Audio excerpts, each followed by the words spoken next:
Chapter 4. A Pact in Blood. 550 BBY. The moons of Vernost hung like molten eyes above the cliffs, casting the volcanic rivers below in eerie crimson reflections. The air shimmered with heat and tension, laced with the scent of sulfur and something older, something sacred. Ceela vapor drifted in slow spirals through the updrafts, glowing faintly with life and power. Kaden stood at the precipice, not just of the cliff, but of transformation. In the months since his induction, Vernost had changed, and so had he. Under Darth Gean's tutelage, the impossible had become routine. Crops that once took seasons to bloom now burst forth in weeks. Machines powered by Ceela pulsed with relentless precision, as though the very essence of the planet had bent itself in submission to their will. Whispers began to rise beyond their borders, of House Slaughter's sudden wealth, of strange new efficiencies, of a volcanic planet whose exports now outpaced entire systems. The other houses took note, some out of curiosity, others out of fear, and behind it all stood Kaden, no longer just heir to House Slaughter, but its engine, its architect. Not in title, not yet, but in practice. He commanded more than the house's will. He commanded its destiny. Gean watched this evolution with a predator's patience.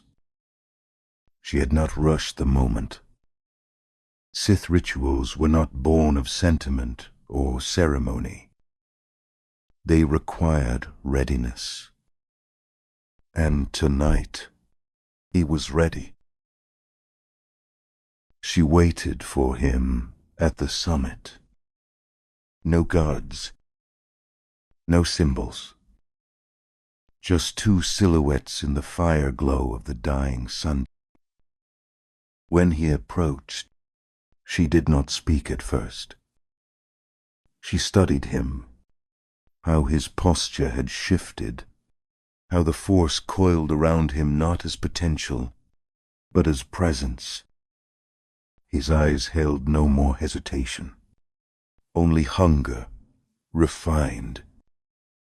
She extended her prosthetic hand, the black metal fingers gleaming with faint etchings of Sith, scripture, marks that had once bound pain, now inscribed to channel power.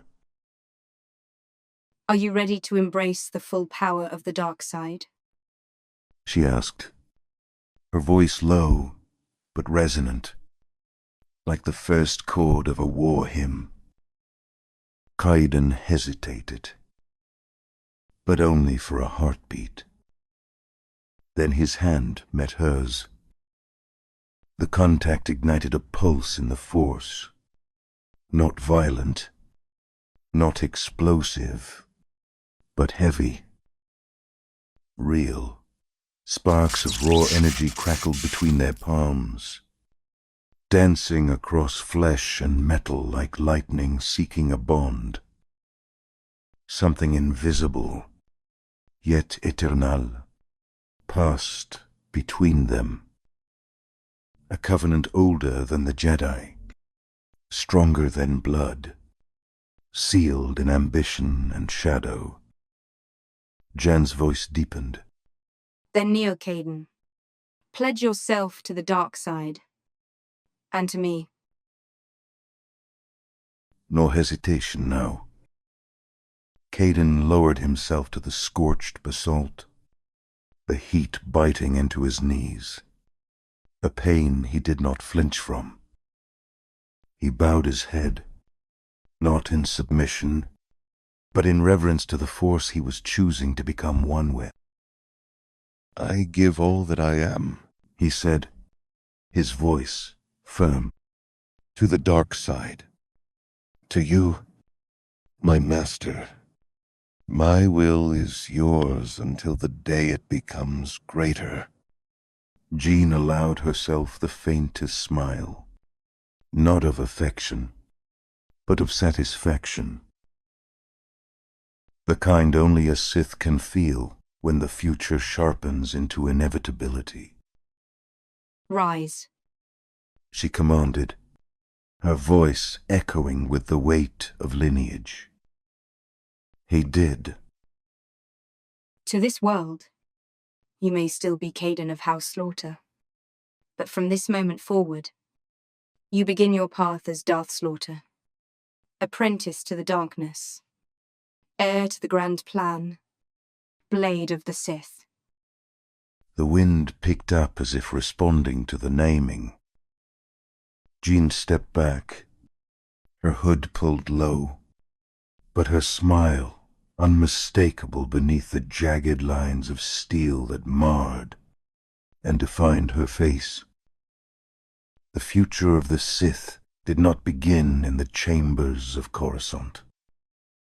It did not begin with armies or declarations.